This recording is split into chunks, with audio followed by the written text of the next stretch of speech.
Good afternoon. It's my pleasure to welcome everyone to the Rosenstiel School of Marine, Atmospheric, and Earth Science. My name is Deanna Udell. I have the privilege of being the Communications and Public Relations Director for this fine institution. This is our second year of the Climate Café, and we're very pleased that you joined us. We have people that are online, that are joining us virtually. We have alumni, scholars from other institutions. We have resilience officers and stakeholders from other municipalities and counties in Florida, and actually some folks joining us from Australia. So thank you for joining us. Welcome, everyone. Thank you to our presenting sponsor, Mr. Bill Galway. Thank you for another year of supporting the Climate Cafe series. For those of you that don't know Bill, and there's a lot of new faces here tonight, which we're delighted for, he is an attorney who really cares about South Florida. He cares about people, he cares about the environment, and really about furthering awareness about the issues that are affecting our environment and climate change. So Bill, thank you very, very much.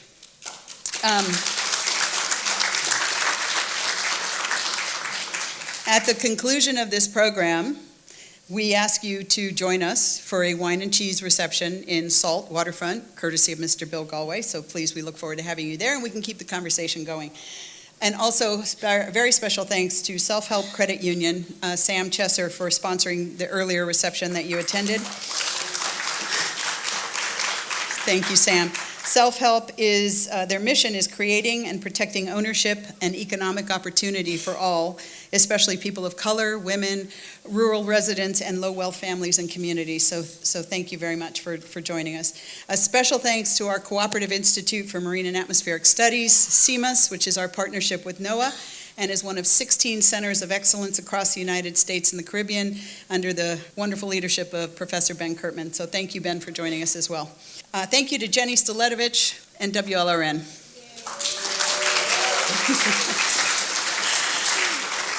We'll have an opportunity, like we do at all the climate cafes, to ask questions. The audience will get a chance to ask questions at the end. There is a QR code on screen for which you can access more biographical information about our panelists. So please welcome our moderator tonight, environmental reporter Jenny Staletovich, and first chair. Unfortunately, Mr. Osceola could not be with us tonight, but we thank him for his participation in part one of the series. Please welcome Colonel Terrence Rocksalt, retired from the U.S. Army Corps of Engineers. Evelyn Geyser. Dr. Geyser is the endowed George Barley Eminent Scholars Chair of Distinguished University Professor for Biological Sciences at the Institute of the Environment at Florida International University. Ben Kirtman, our Department of Atmospheric Sciences, William R. Middelthon III. He's the Chair of Earth Sciences, the Director of our NOAA Cooperative Institute, and he's the Deputy Director of the Frost Institute for Data Science and Computing. And last but not least, Mayor Daniela Levine Cava. Thank you for joining us, Mayor of Miami-Dade County.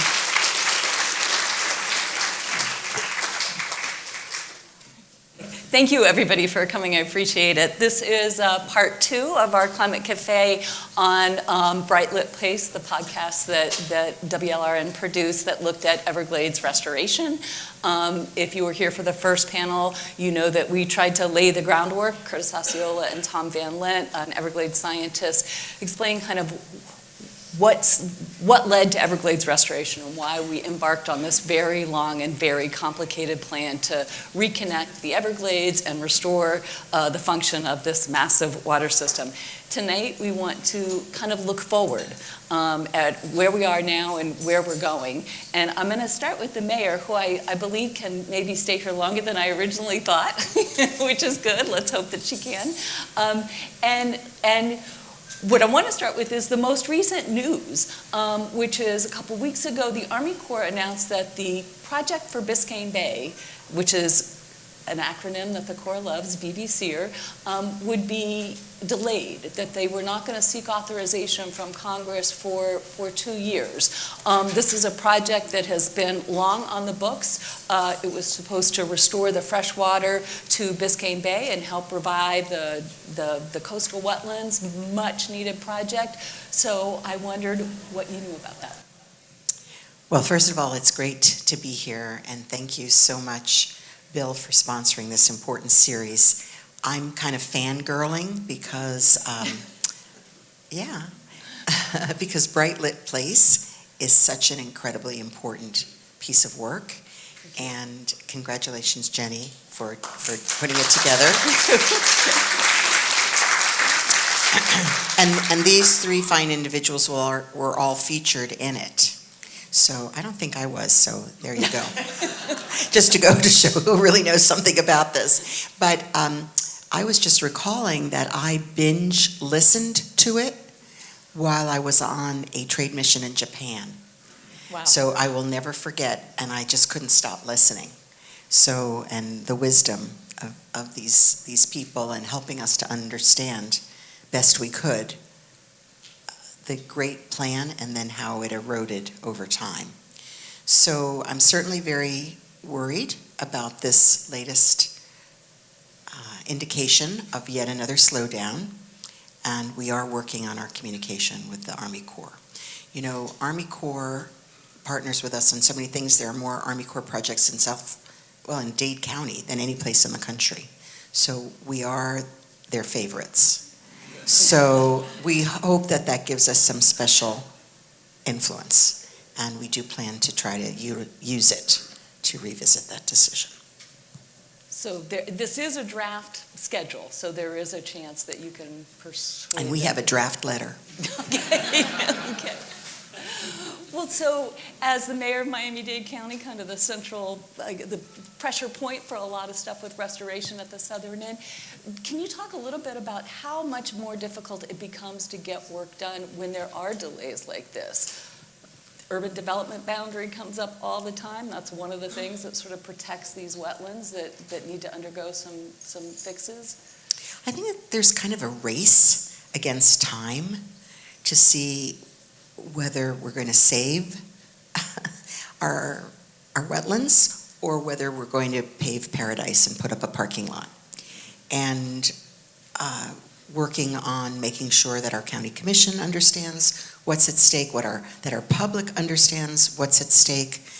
We're going to be rolling out some projects that are about educating people on this matter. You're going to hear it from me in my investiture, my installation as well, a little bit about that, which is next Wednesday. I hope you can join at the Performing Arts Center at night, actually. It'll be 5:30 next Wednesday. And look, I wouldn't be in this seat, I would not have run to be mayor if this was not animating me. I self-declared myself as water warrior, little understanding what that really fully meant, but educating myself along the way. There's a lot that I can say about that. We do have experts in Miami-Dade County.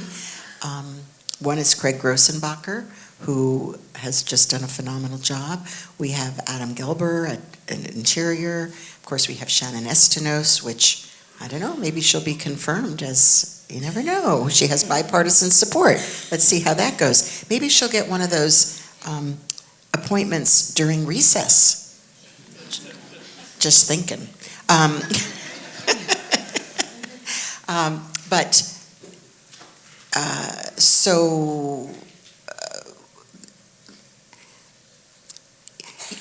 I'm hopeful. I'm a hopeful person by nature. I don't think that just because the new EPA wants to roll back regulations, they want to roll back protection of wetlands. So I'm going to focus on that. Well, and as mayor of a place that is so densely populated, a lot of people, I think, have a hard time understanding how Everglades restoration fits here. They just think of this as this urban place. But without it, it will be harder for us to be here. How do you, when a developer walks in your office and says, I want to put a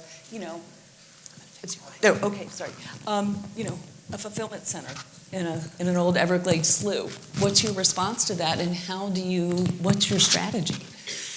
So I think people know that we've worked really hard to do infill development inside urban development boundary, and a lot of policies have changed to densify transit corridors, to do auxiliary dwelling units on larger residential properties that could afford to put another home, incentivizing density in different ways. And, we have developers that's just not their model. So, and we try to educate them about these new opportunities, but they are more complicated and more expensive. So really we have to educate our policymakers. And we have to educate, yes, our builders and our developers too. So, understanding, like you say, it's really about our longer term survival, it's about our water supply, it's about the health of our bay, and certainly, we've made those points. I think we have a strong planning department that is able to communicate about that, but it comes down to, developers will naturally attempt, and then can we create guardrails. So I think I've heard there's a number of proposals to develop outside urban development boundary in the chute. So everyone needs to pay attention. Everybody needs to pay attention. And of course, the legislature saw fit to make it harder for citizens to challenge. If you lose, you have to pay the price. So, we are talking to people who could contribute dollars to those causes so that there's some backup for that. But it comes down to awareness and education and longer term view. So that's the position that I'm taking. We are going to be doing more education and outreach. And again, I think, I heard there's 400 of you somewhere, Nady virtual as well. You are the converted. And so, this is the time to really get involved at the local level where these decisions are being made. So, and then I want to ask you about politics, because you listen to the podcast, so you know that sort of one of the conclusions that I reached was that politics had hijacked restoration a bit. How do you think politics fits into this? How does it make restoration move forward? People have said to me, without politics, there would be no restoration. But at the same time... Yes. So I was going to make the point, right, that like EPA, the new EPA secretary, after all, Senator Rubio, now we've heard, has now been nominated to be Secretary of State. But Senator Rubio and I co-authored an op-ed exactly on this topic, protecting the Everglades from overdevelopment. So, it certainly should be a nonpartisan issue. And I do think that the state of Florida has taken some bold stance on these issues. So I think we need to find those people and make sure that they understand it. It should not be partisan. But we do know that money does influence politics. I just got through listening to a little podcast about Maine putting limits on donations to super PACs, which is a pushback to Citizens United. I mean, basically, it's really a horrifying little version of why our politics have changed in this country since 2010, and the power not just of money, not just big money, but incredibly huge amount of money, like we just saw in our presidential campaign, and how it's really legal. So, again, guardrails on the influence of money in politics should be a bipartisan issue. So I do think we have to look not just at individual decisions, but we have to really look at what creates power in the political environment, and that's money. So I have a little lesson that I give, which is, you get to vote. What's more important in politics, love or money? In other words, in elections, what's more important, love or money? How many say love? Okay, we have some diehards here. How many say money? Okay, money is just to buy you love. Because Love is what happens in the voting booth. It's about people's real feelings, right? We know money has been quite successful in buying a lot of love, but at the end of the day, it's love. So we can countermand the influence of money, but we have to work harder to get that love. Thank you, thank you.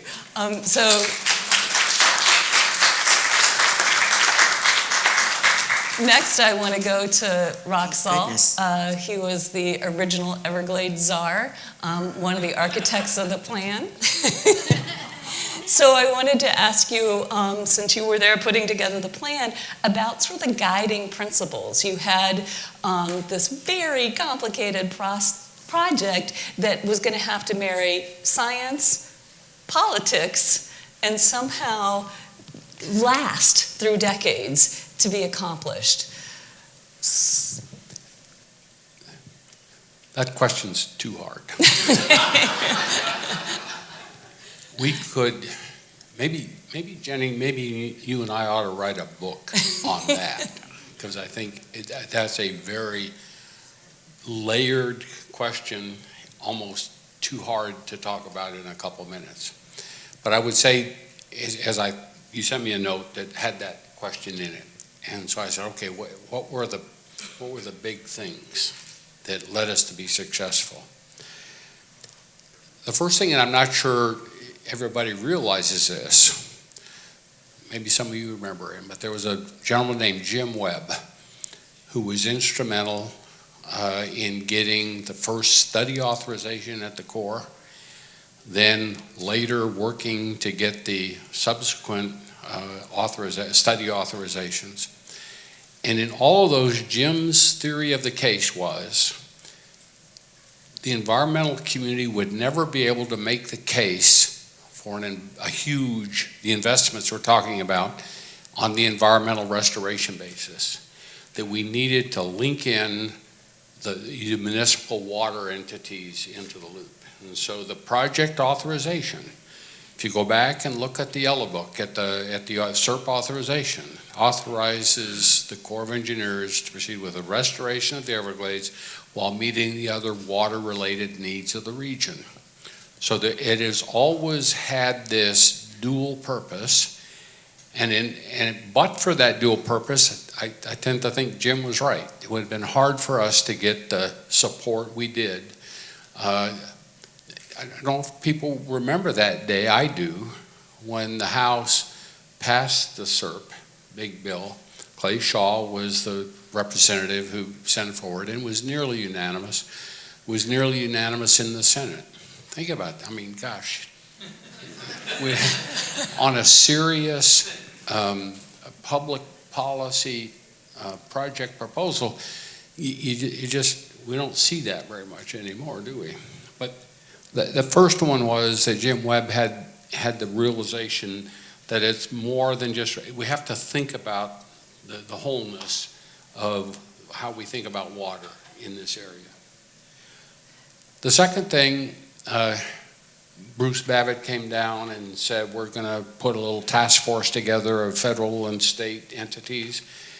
The state saw what the feds were doing and said, we're going to put together a governor's commission. So we ended up with this 1-2 punch of these 45 to 48, the most diverse stakeholders that you could pick, but they were all authentic representatives of a particular part of our community.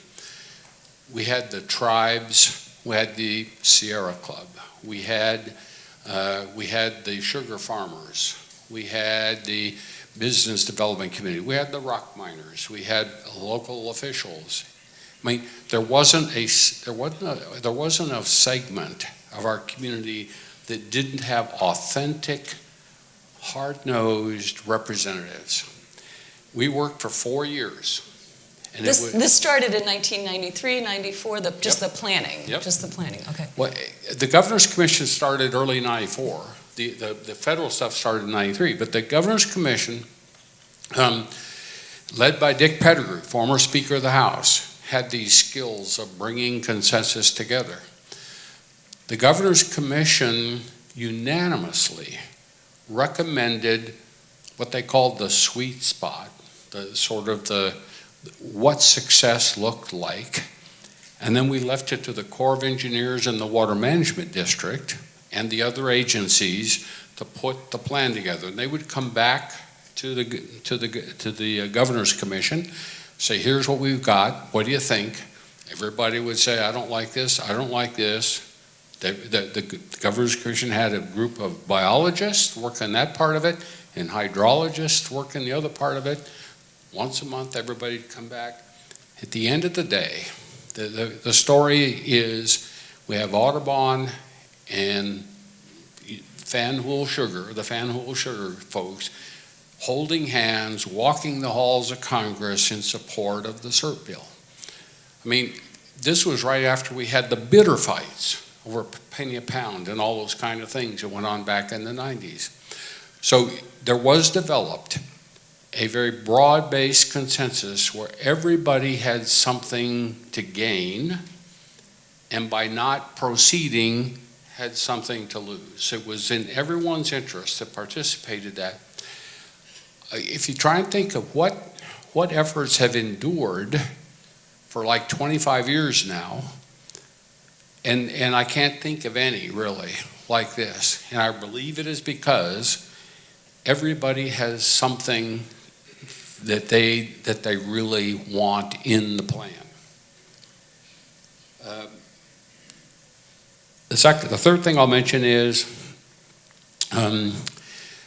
we agreed that we would not do Everglades restoration by taking away people's flood control or their access to water supply. There was something called a savings clause that was included in the authorization that said you have to build the plan, which means that if you're going to put more water down through the sloughs, you have to have more water to do that, because we agreed up front that you can't take water away from the well fields of Dade County in order to help the Everglades. And so that's where you get, we call them the savings clause projects, which were necessary for us to be able to meet that principle from the Governor's Commission.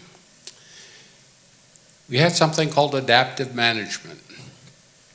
Senator Bob Smith, when he came down for a field hearing, asked Dick Ring, the then superintendent of Everglades National Park, he said, how can you assure me that this plan is going to work? And Dick famously said, sir, I can't.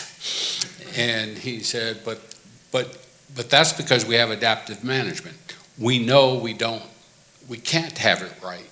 You know, we know we've got our best effort, we got our best understanding of it, but as we move forward, we will make the modifications as we go, and there are so many things that are different that we actually built than what was in the yellow book, which was the way the plan was called.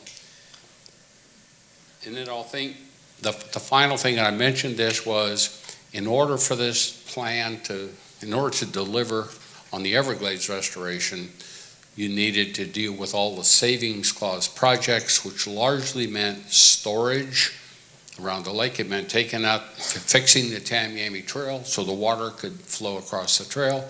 There were fixing the flooding along the levee, sort of the western levee in the county here, and in Broward and on up.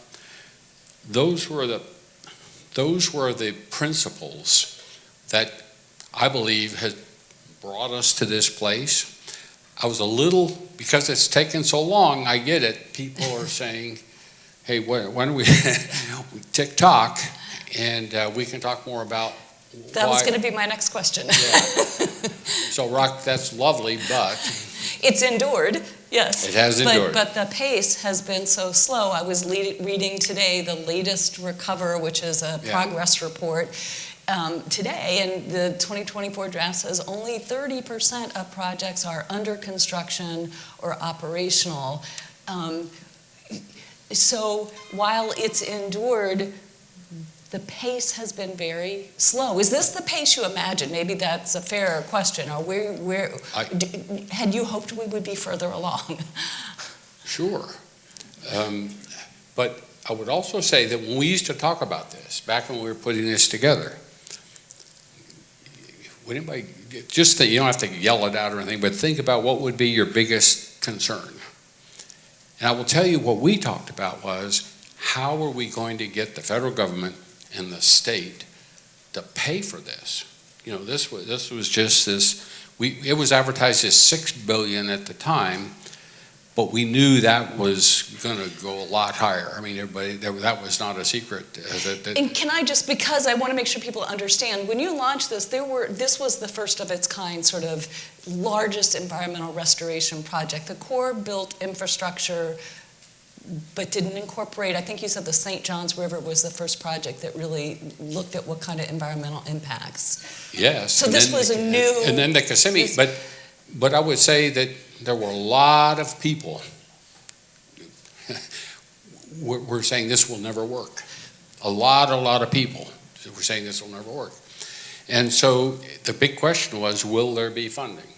And I would just say, as we sit here today, we have never had a governor who's put more money in on SERP, nor an administration that's met the challenge with its half of it than President Biden and Governor DeSantis. I mean, we've been on a roll from a funding standpoint these last several years.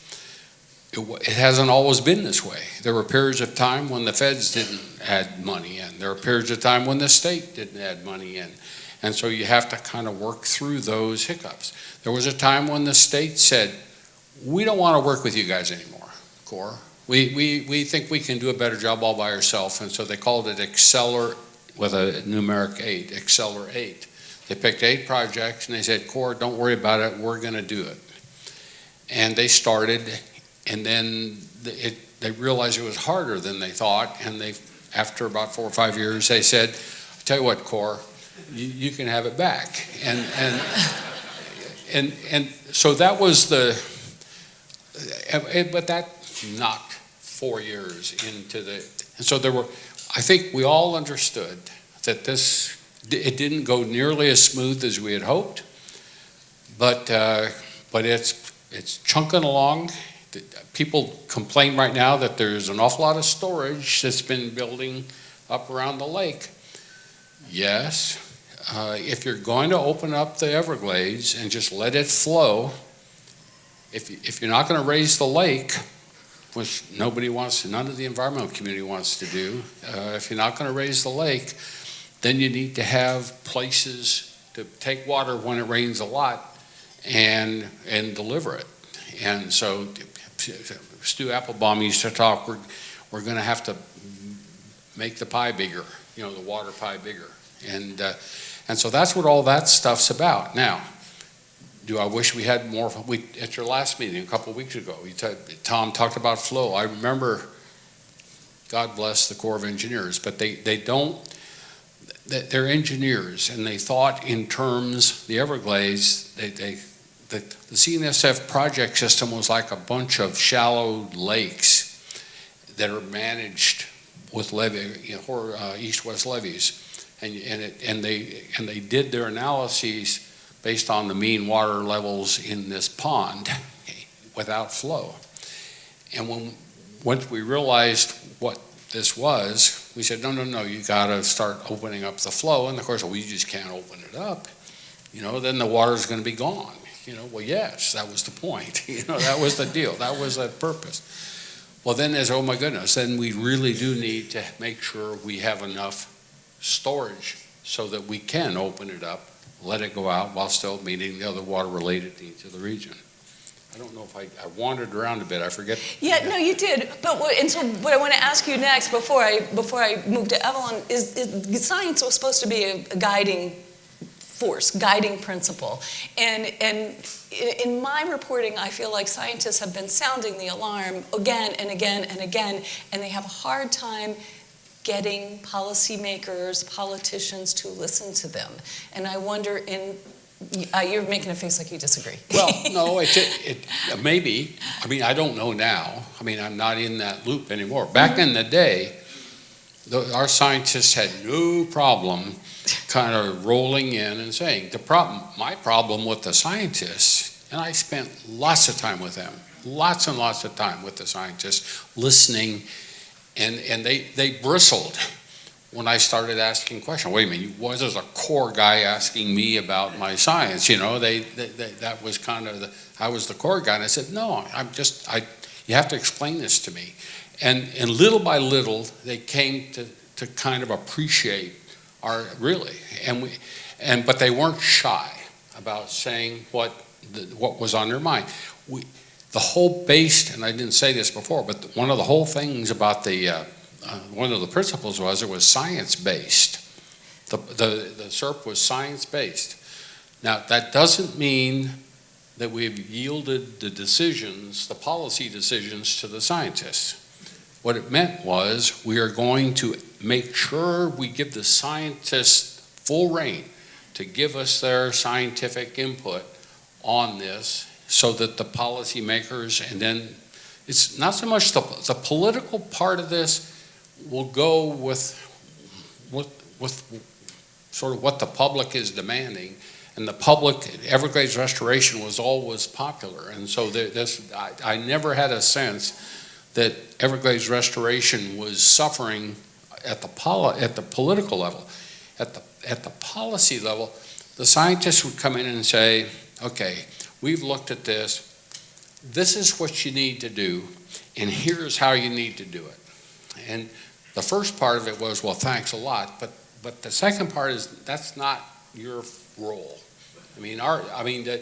There's a lot of ways that you've got to navigate this through all the regulatory hoops, all the authority hoops, all the other stuff, and what did one guy tell me?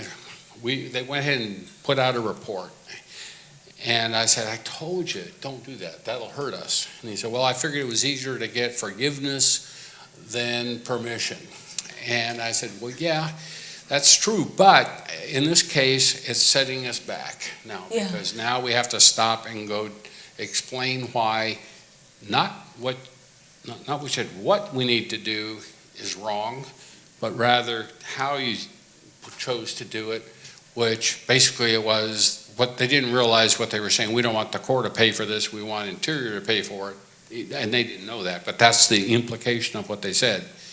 And they wanted to use an Interior authority to do it, and I know, okay, but Interior doesn't want to pay for it. So, it was that kind of thing. Yeah. That we did. Do you feel, I feel like times changed, and the politics of science became polarized. I mean, when climate change hit the scene, that became a very partisan issue, and because so much of restoration needs to incorporate climate change, I feel like there was resistance to that. And I'll ask Evelyn, you can address that, and then I'll ask Evelyn to... Do you want me to go Evelyn? You can, yeah. I mean, what do you first? think of that? I mean, it was a noble plan, faith that the public would understand this, and then as I've covered it, I've often found that maybe not so much, that it's been a struggle.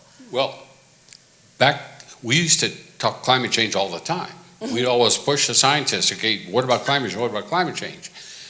Early on, 20 years ago, 15 years ago, the National Academy report said if you didn't have SERP to deal with climate change, you'd have to invent it because the SERP opens up the whole system, decompartmentalizes the system, and allows for the sort of evolution as sea level rise goes up.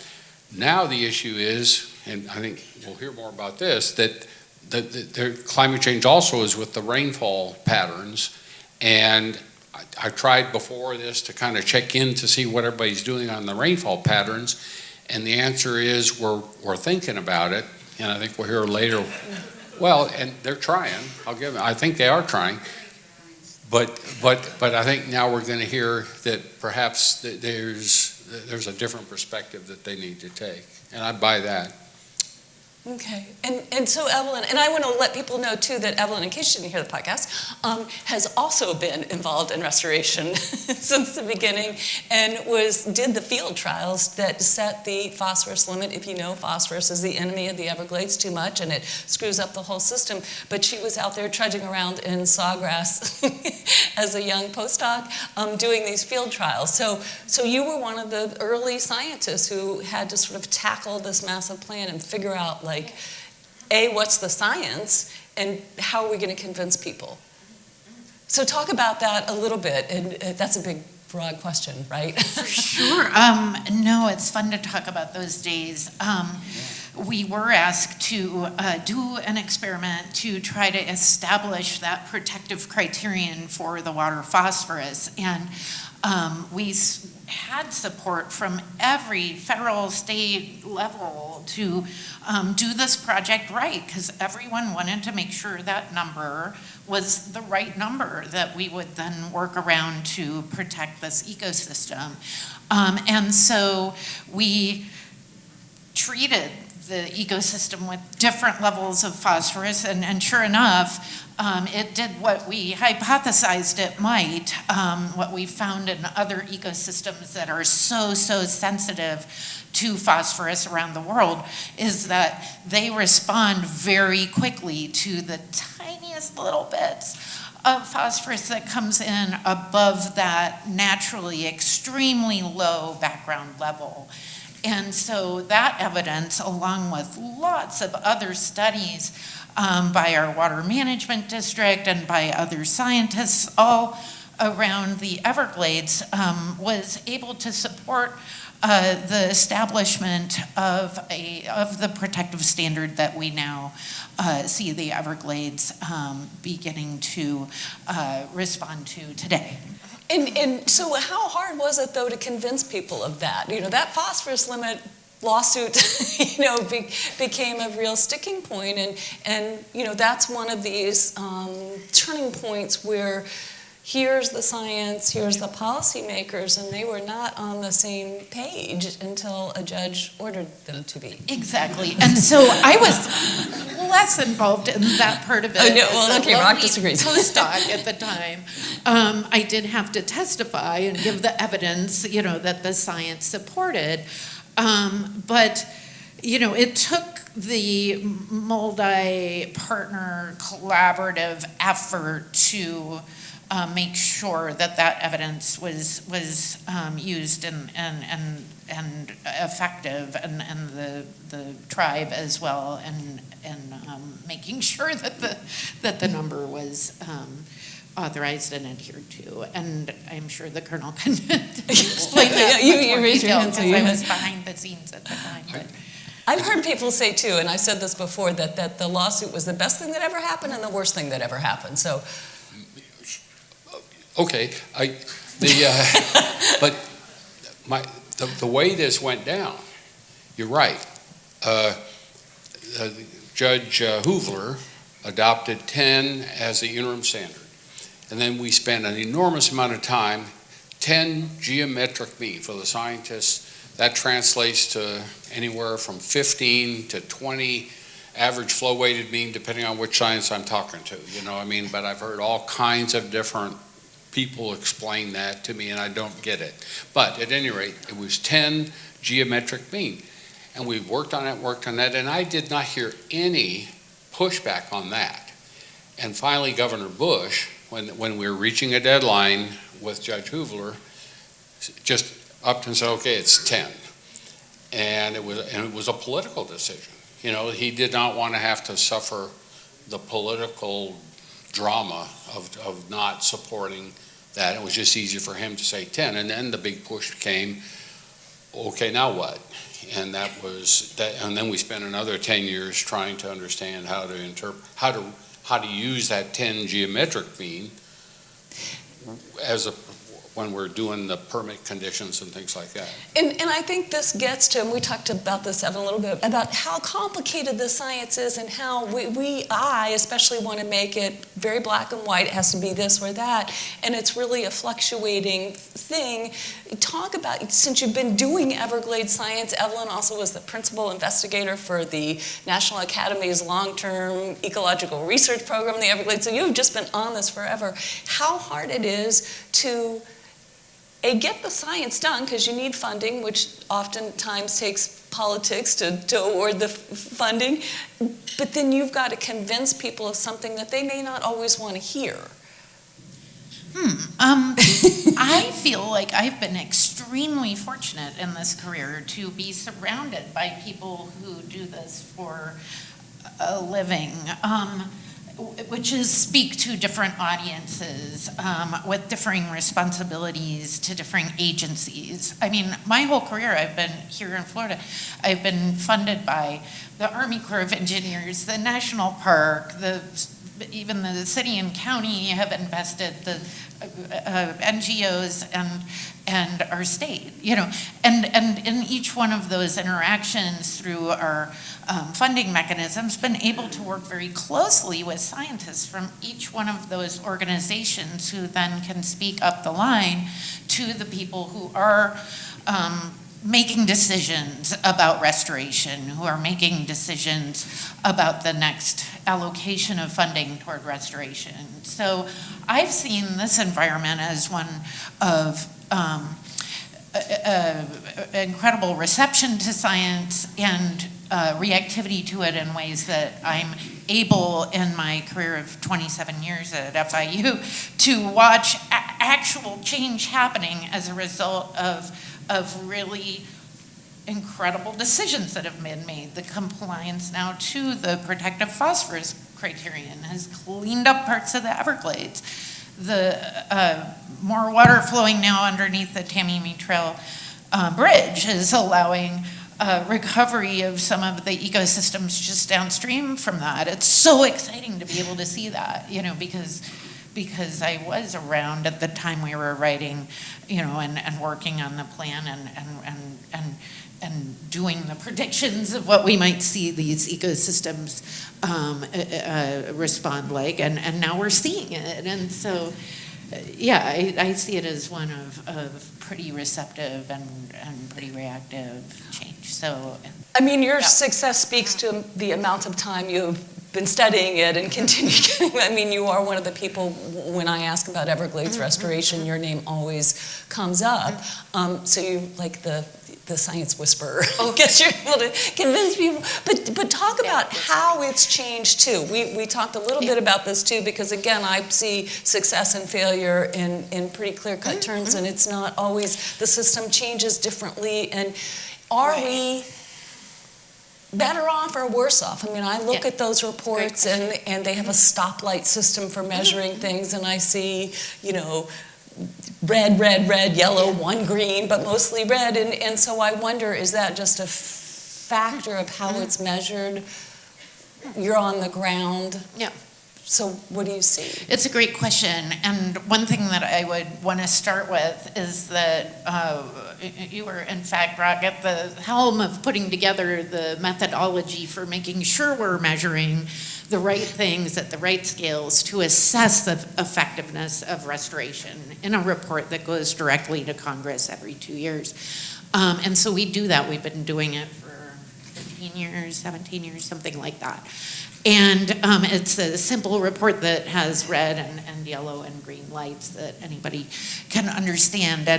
And so I'm a part of that. And I think one point I wanted to start by making is that vast parts of what is remaining of the Everglades is very healthy. The Everglades was once a very expansive freshwater ecosystem, and the interior parts of Everglades National Park continue to express a lot of the compositions and functions of that historic place. And part of the reason why that is that this ecosystem has evolved in a very stressful condition. Everything out there is stressful. We know that when we go out and visit the Everglades that we get very hot, and it's extremely sunny, and some days it's pouring rain, and some days it's extremely dry. And because of all those disturbances and changes that the system is constantly and always seeing, there is a certain amount of resilience to it. However, when we start changing that stress regime, when we start changing that disturbance regime, the species are extended beyond that ability that they innately have to withstand the kinds of conditions that we impose. In fact, they often respond more to a really fast rate of change rather to the how do I say this, to the actual change itself. If we change the environment too quickly for them to adapt, then we get into trouble.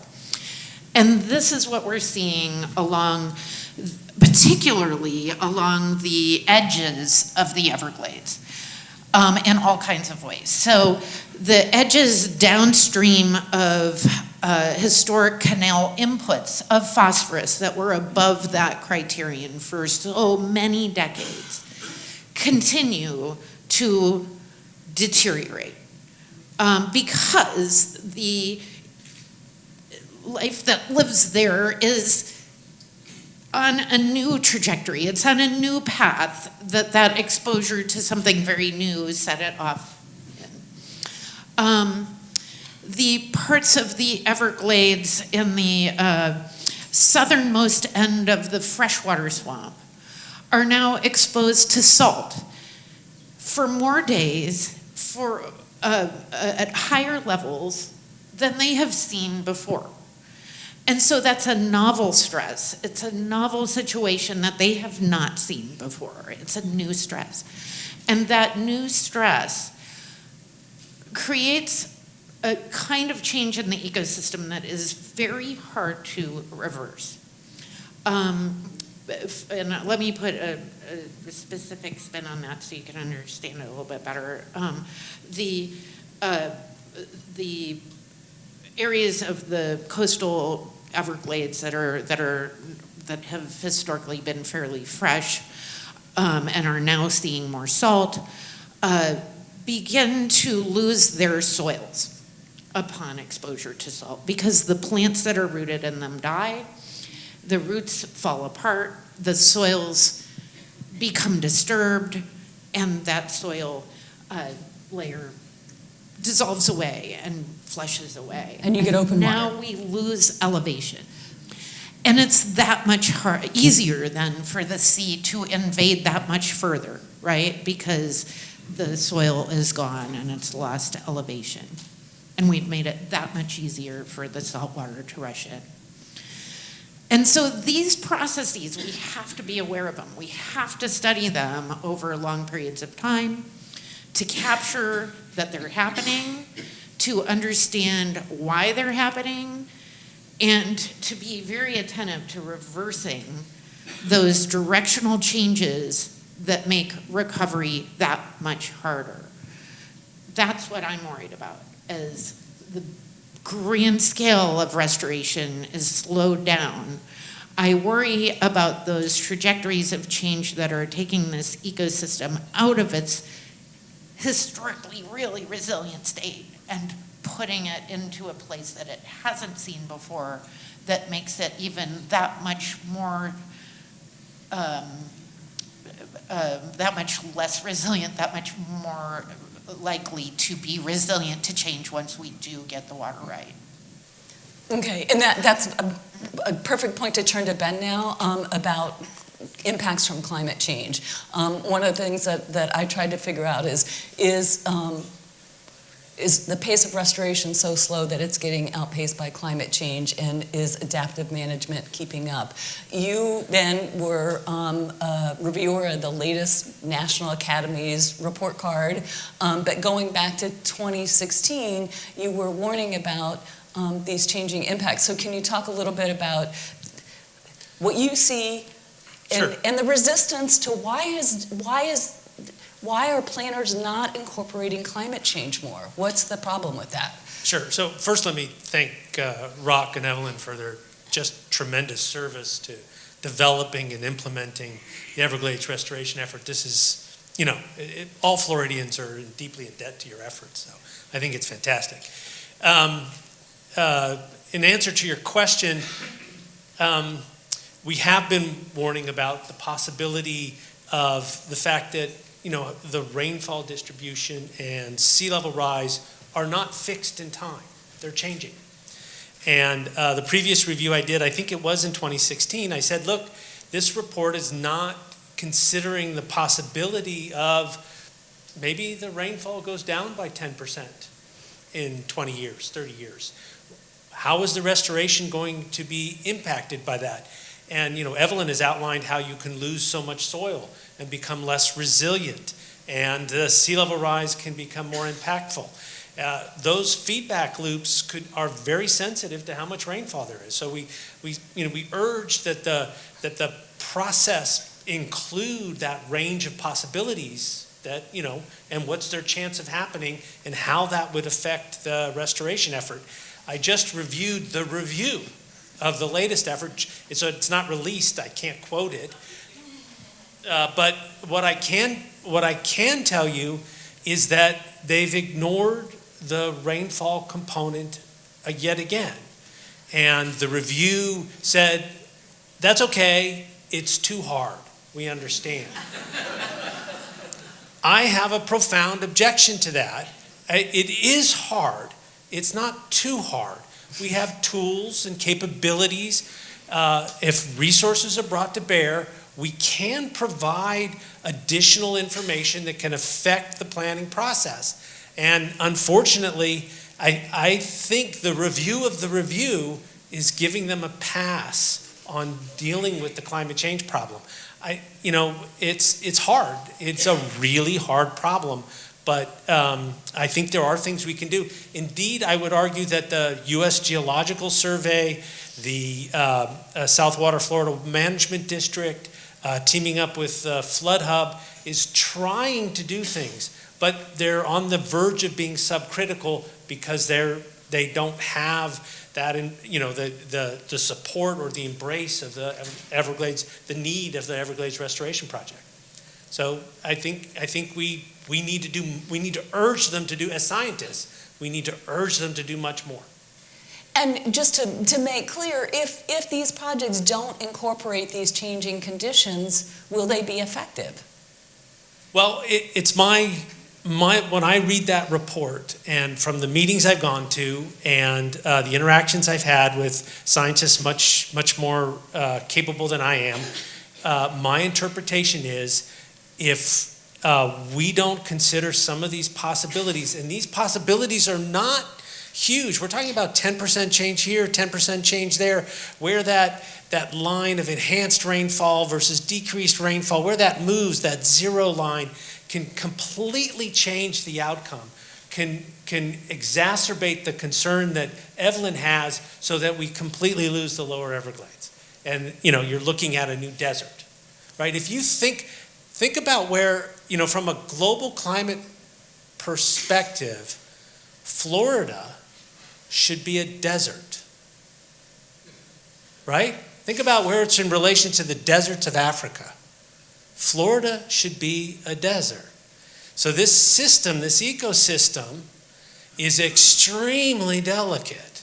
It really depends on what's going on in the Gulf of Mexico. It really depends on what's going on with the Florida current and all the transports of warm water.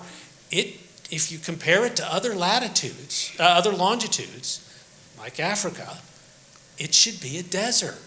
So we need to be really, really careful that we don't make these profound decisions without considering the full range of possible outcomes and the probability of that. And I just don't buy that that's too hard.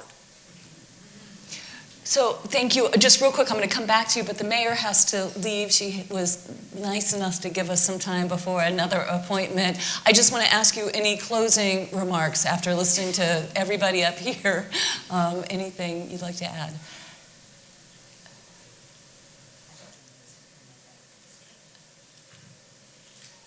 We need to get everyone to go to the Everglades.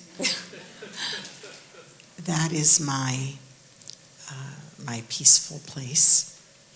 When I first moved down 43 years ago, I didn't understand it at all. Where were the hills? I didn't get it.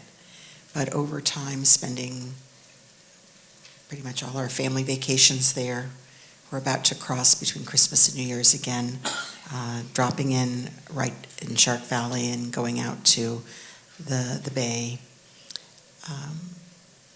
I think it helped. It's incomprehensible to people. They don't understand. So to build public will about this place and our future, we just need to get people out there to see it. And we're going to start it, right? I've got Lauren Parra here, our Chief Bay and Water Resources Officer. I have our Parks Director here. We have our recently retired but still with us very much Chief Resilience Officer Jim Murley, Nancy, who works with Lauren. I know we have others here as well.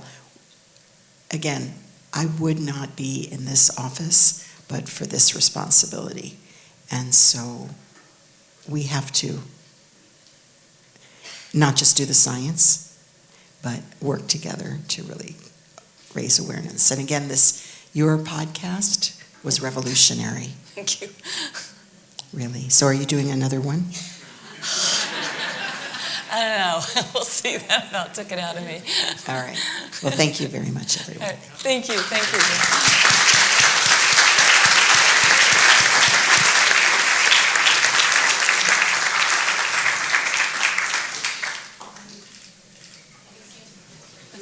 So I want to give plenty of time for questions. I can keep rambling on, but I feel like we have a room full of smart people who have probably really good questions.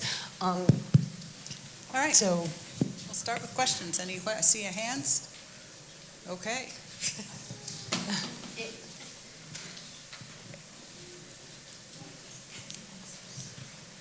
Yes, thank you. I travel quite a bit over to Naples to visit family, and one of the things I love to do is go over the Tamiami Trail because I think it's so beautiful. And maybe for the past 10 or 15 years, they've been elevating the highways there to increase the water flow, and I've never heard anything about the effectiveness of that, and is it achieving what it's supposed to do? And can anybody give me an update about what the effects of that are, in fact? you're nodding your head, yes. Sure.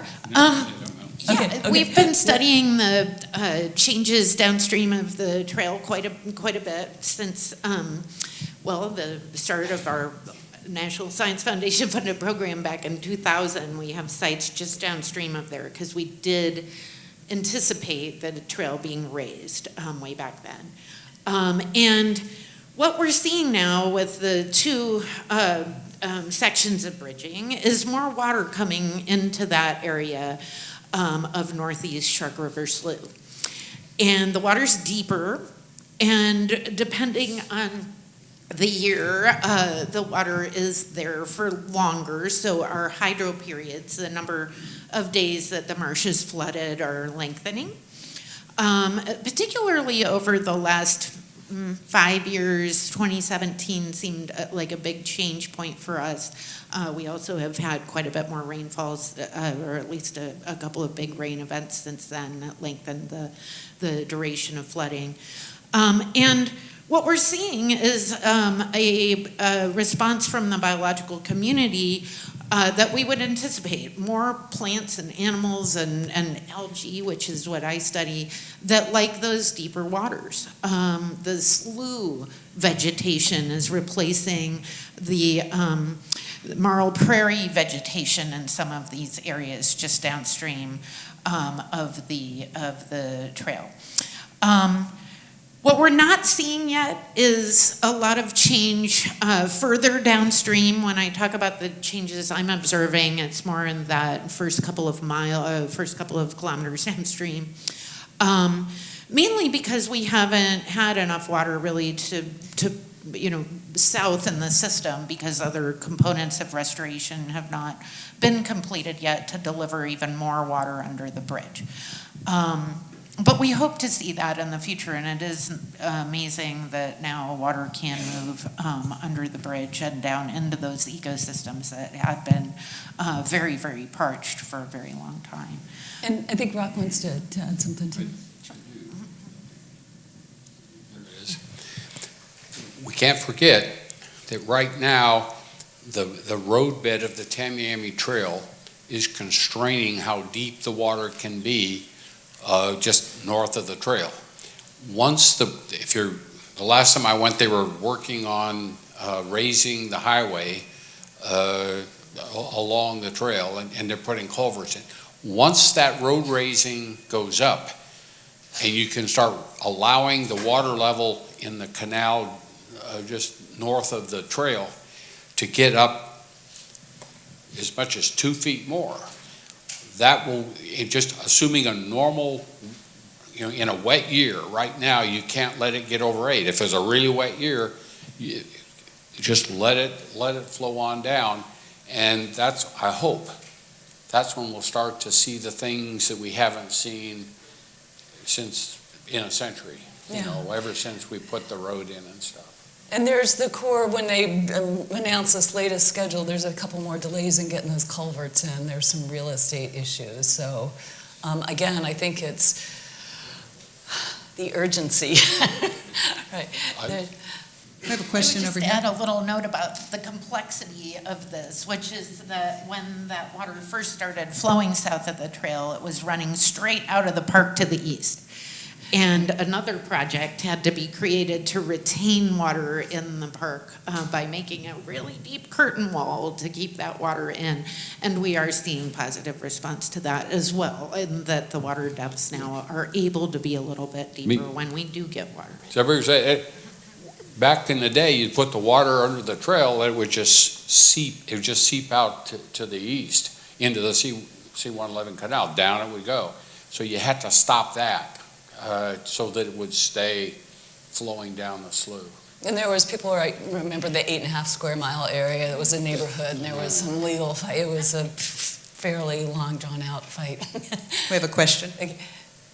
Hello, my name is Caitlin. I am actually a master's student at the University of Miami. I had the pleasure of interviewing Dr. Kirtman actually the other day in regards to intensifying hurricane events. So my question is in general for the panel. I'm doing my thesis on the Everglades agricultural area reservoir project that is currently underway. And so in doing my research, I see that the reservoir is going to be about 23 feet deep in comparison to Lake Okeechobee's 9 feet depth and the Everglades 1.5 feet average depth. So my general question kind of is more in regards to the cutbacks that I've seen in the project, because I know the original plan was about 60,000 acres that had to be cut down to 16,000 acres more or less, and that the stormwater treatment area was originally, it's currently 6,500 acres, which is only expected to be about 15% of the needed area to effectively treat the water. I know it's a very long, drawn-out question, but I'm getting to my point. And so in talking with some of the members of the Miccosukee tribe and other ecologists, a lot of them doubt the projected benefits of the project and project that the negatives will actually outweigh the benefits. So I suppose my question is this just a Band-Aid over the Everglades rather than a long-term solution? I spent a lot of time reporting on that, for me, at the end, I concluded that the reservoir was a lot about flood control and pollution control, and a place to put water where we weren't flushing it out to the estuaries and where we could hold it. It's supposed to be about dry season reserves to hold water and I'll let you guys talk about this. The response is that when I looked into that was the the stormwater treatment marshes that are attached to that reservoir aren't really going to be effective. They're not big enough. But have we missed the mark in that goal? Is the reservoir intended to be a dry season reservoir, instead been co-opted into a flood control, pollution control feature? To me, they're sort of two sides of the same pancake, you know. I mean, if you got a lot of rain, you got to do something with the rain, and if you can store it. I don't disagree. A lot of people I trust a lot have shared the concern, and when I've raised that up, my statement would be the Water Management District is going to have to operate that consistent with state and federal water quality law. And so what that means is, if your statement is right, that the SDA isn't big enough, they're not going to be able to put as much water in there, and they're going to have to make a bigger SDA or figure out some way to deal with that. I mean, that to me is you have to do it in accordance with law. You just have to. We have to demand that. And I want to ask Ben to sort of chime in here too, because this seems like one of these, right now that's the biggest, I believe, project ever undertaken, biggest contract from the Jacksonville Corps is just the embankment wall. But this is a huge project that I don't think factored in climate impacts. How do you see something like that operating in the system? Well, unfortunately, there's no requirement in Florida that climate change impacts in any development plan be included as part of the process. There are states that do require that, and I think it would be good if Florida moved in that direction. So I would be very concerned because I haven't studied nearly as well as she has studied that plan, or you, Jenny. So I haven't studied that plan, but it's my contention that if we're not considering, if we don't have a no regret strategy when we make these big investments, then we're going to have regrets. And so I think we have to develop a no regret strategy that includes, adaptive management, but that also has to include the fact that the climate system is not stationary. And if we don't include those range of possible outcomes, we are going to have regrets. Another question? Could I? Go ahead. I'm not sure. I think you're right. It seems to me, I don't understand the question. We have a cup that I get my coffee in each morning, and the question is my cup big enough or not big enough? And so on a climate, the reservoir is either too small or too big. I mean, the issue that Ben shared with us really is a worst case scenario, maybe on either side, drought or flood. And so I just want to interrupt for 1 second. I'm sorry. I don't know if that's a true statement, if it's a worst case scenario. I think what I'm trying to say is that outcome is probably, I would argue, is more probable than you think. And so I'm not asking I am saying a no regret strategy, but I'm advocating that we think about things that may be more likely than we thought. And my concern is that we're not including that science in the development of the plans.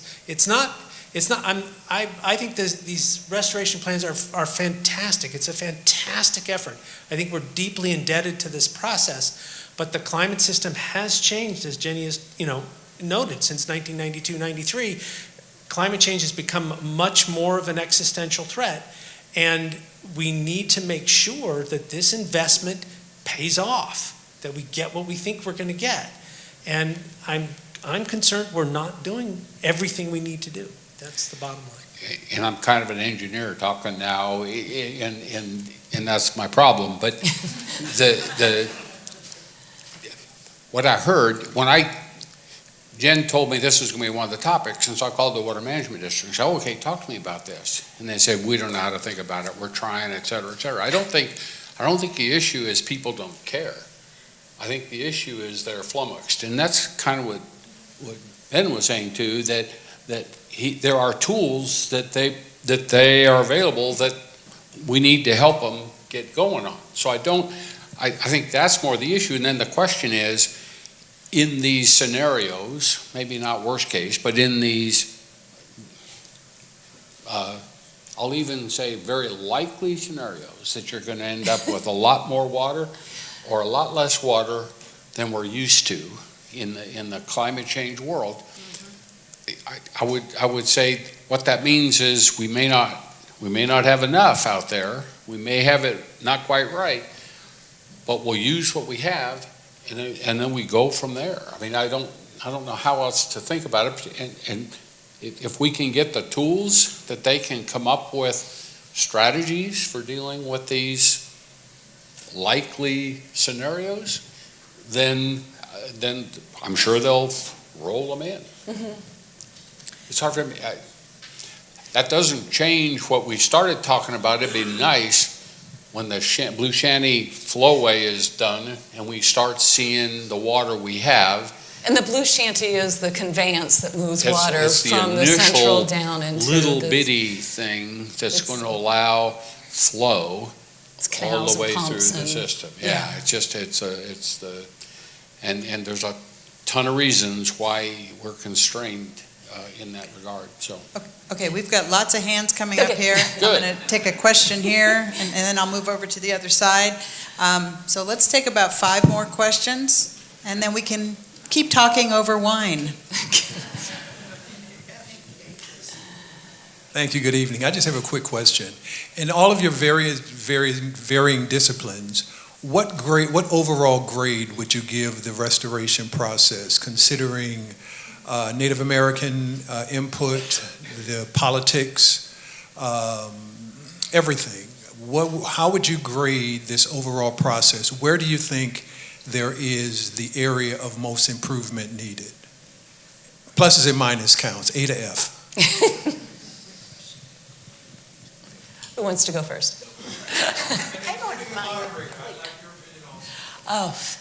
Well, so I think you have to give different grades to different parts of the process. If you look at recover, which I just did today, there's too much red, and I would say that we are probably at a D-. I mean, the only thing that's working is flood control and water supply. That's the only thing that's in the latest recover draft plan. The only thing that gets a green mark is flood control and water supply. So we're succeeding there. But in the different parts of the system, whether it's Lake Okeechobee, the southern or the northern estuaries, they are still in poor condition. In terms of the science that we've learned, I mean, I love science, so I just have gotten to go on so many cool field trips and learn so much about how science works and wetlands and hydrology and stuff like that.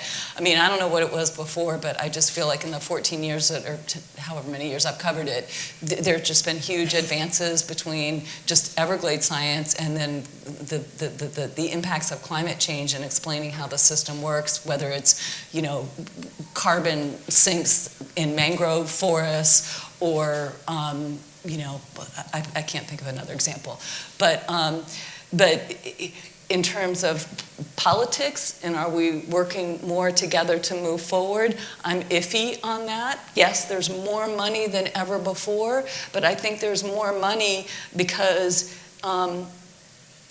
politicians are getting what they want from the plan, but the plan's not successful, so it's hard for me to give that a good grade. It's money, but it's taken so long, and you can't go through and grade individual politicians. I sort of did a little bit in the podcast, and we're getting more money now because the state of Florida approved a land acquisition trust fund, set up a huge amount of money that we're supposed to buy and conserve land. Most of that money now is going into Everglades restoration and not into conserving land. But I'll stop now because I'll get myself in trouble, but who wants to go next?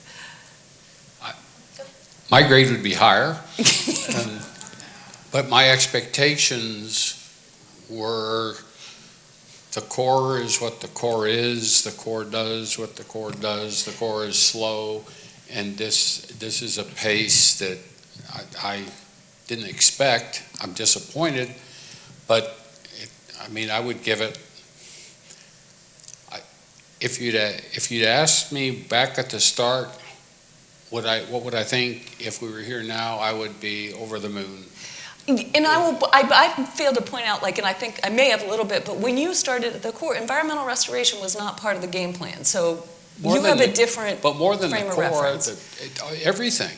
This was something new, and nobody trusted it. And so there was just that. So we could talk about a lot of flaws. That means I probably can't give it an A.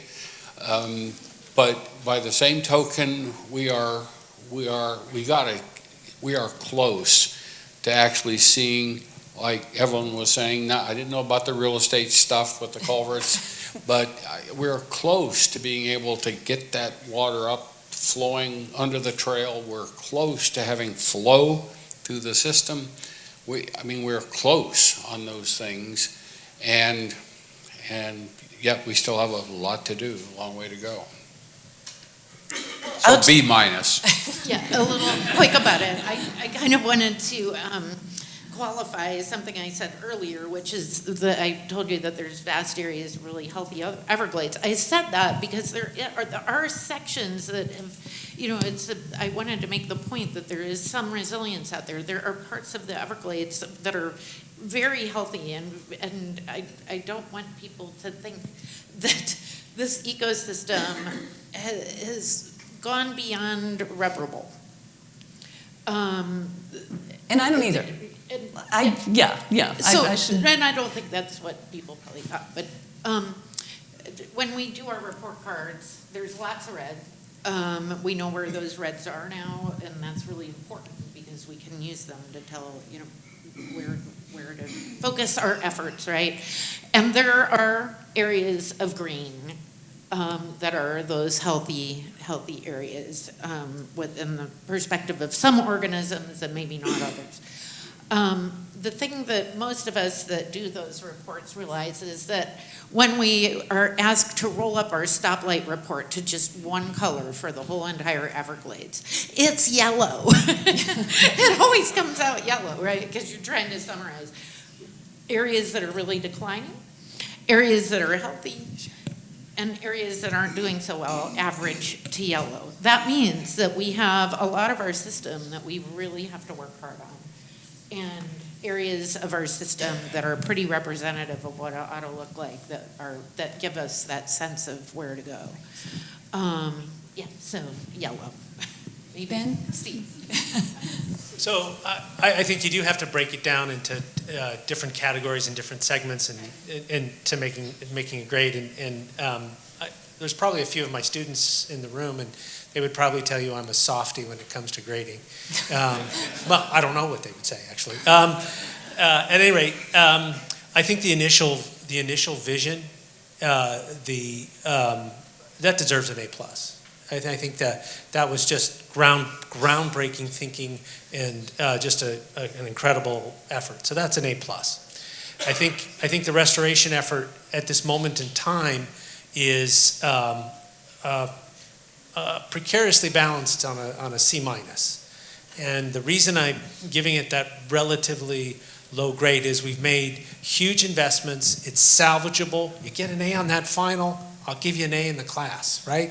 If you get an A on the final here, we can fix this. But I think right now the trajectory is very concerning for me. And so I think it can be repaired. I think it can be fixed. And I'm sure my concerns aren't the only ones because there's lots of red. There are lots of things that can be done. But I am very optimistic that it can be done, that it can come out as being just a huge success. So, I'm concerned. So I would pull my student aside and say, you really need to study for that final. We have another question here on invasive species for Evelyn, I think would be best. I'm a student here. My name's Jim. I'm a master's student. And I was just interested in how the changes in water flow might affect or what are the plans in the restoration project for combating invasive species? I know that some fish species that are invasive can only survive the colder, quote unquote, months of the year here. When they're in the deeper waters, like the canals, they have to go deep. They can't survive if they're in more shallow waters usually, but because of canals, they can survive. So I was just wondering, what parts of the restoration project do you think would combat invasive species, and is there like a plan for that? Yeah, we talk about invasives a lot. We have a lot of invasive species monitoring going on, and projections of what might happen with those species under those different kinds of scenarios. And once again, there's a lot of exchange between the findings of what the different invasives are doing and the managers of water. And some of the, at least what I see is mostly kind of around the edges of Everglades National Park. There's been a lot of very thoughtful management of water to reduce the likelihood of species moving during particular times of year when they're most likely to cross, for instance, from a canal into the eastern boundary of the system. It is being thought about, and I think there's a lot of work going into more healthfully manage invasives in the system, but it is another big challenge. Correct me if I'm wrong, but I don't know that restoration is going to address invasive species. It's because there are many species, right, that love our system. Sure. Yeah, so I mean, there'll have to be a lot more done in a maybe regulatory fashion. And But I would say that the strategy includes dealing with threats to the system from invasive species. So, okay. So that's part of the toolkit. Another question here. So this is for Evelyn. Did your dosing studies in the sluices justify the use of the geometric mean, which for people who don't know different means is multiplicative, versus an arithmetic mean or limit? No, we use the arithmetic mean, and so no, it did not justify that. So no, we are delivering more phosphorus, allowed to deliver more phosphorus. So who pulled up the sleight of hand? This is nonsense. This was a you're looking at rock. Sorry, I'm looking at rock because he knows the history better. But I used to have dark hair. And I used to spend, hours, weeks, trying to go through all this in terms of basically the state has a narrative standards, can't damage, a water quality can't damage flora or fauna. And so the question is, okay, what does that mean? And so we spent too many hours trying to answer that question. Came down to phosphorus, like Evelyn said. And a lot of stories on that, but it turned out that Judge Hoover set the 10 geometric mean. That was supported by a lot of the water quality types. When you then when you go to a permit, when you have to use a average flow weighted mean of some kind in your permit, that's different than a geometric mean. You're now just looking at the quality, and that's how you're enforcing your compliance of your outflows, and now here we are.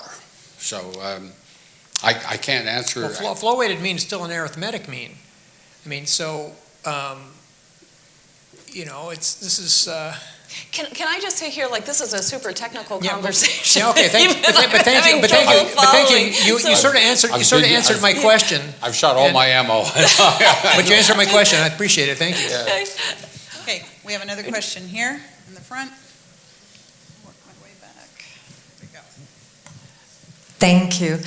First of all, thank you, bravo for this conference, this debate. Thank you for the panel.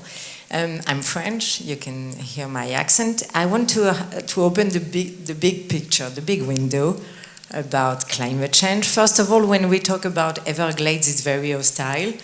It's mosquitoes plus crocodile plus snakes plus heat plus everything. And then you can see this is the fragile ecosystem who admit all the Florida to live, even if nobody knows. Then if we hear you, and that's my point, observing climate change, we can observe that there's more and more rain, the waterfalls. You talk about very fragile zones. You talk about desert. You talk about sea level rising. You talk about the soil. So where are we going? That's the question. More dryness, more floods, and what the restoration will permit. It's exactly the perfect illustration of the fragile point of the climate change.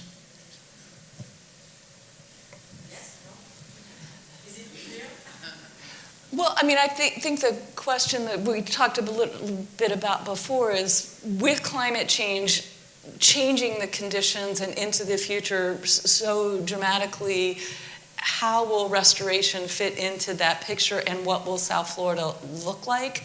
I mean, I know sometimes I can be overly critical of the restoration process, but I love the Everglades. I mean, and the mayor is right, if you have not been out there, it is hard to wade through sawgrass, but at the end of the day, you'll be glad you did it, because it's an experience like you've never had before, and it's amazing. It's an absolutely incredible place.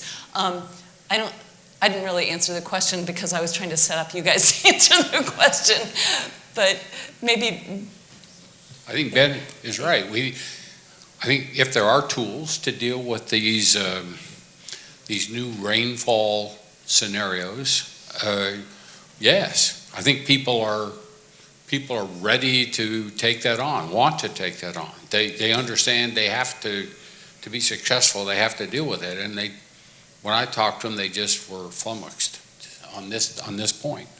On the sea level rise point, for the Everglades, they were less, again, it was, the waters come up good, because we're going to take out the levees and stuff, and so the interface, the salt freshwater interface, will just be farther inland.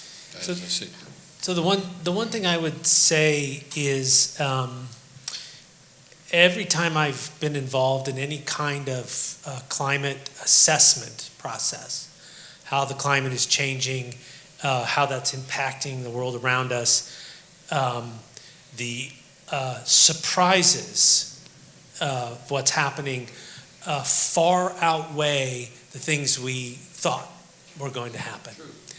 And I think that's in part because we don't think of everything, and I think the Everglades restoration is and the Everglades system is such a complex system, and that it's as a scientist, I think it's an ideal way for us to really challenge the science to think of everything that that needs to be dealt with. And what I've said over and over again, we're not including everything. And I think there's some of those things that we know. There's the unknown unknowns, which are going to be the surprises. But that climate change problem and exactly how it's going to affect the restoration and the Everglades, I don't think we've done enough. And I just want to point out, too, that the Everglades isn't the only system that's going to be impacted by climate change. And if we pull off this experiment, imagine what we can do for all those other places. Exactly. Thank you for saying that. And indeed, that's kind of my point. Is, as a scientist, I kind of think of it as an experiment, this controlled experiment. And we have this opportunity to get an A and get it right.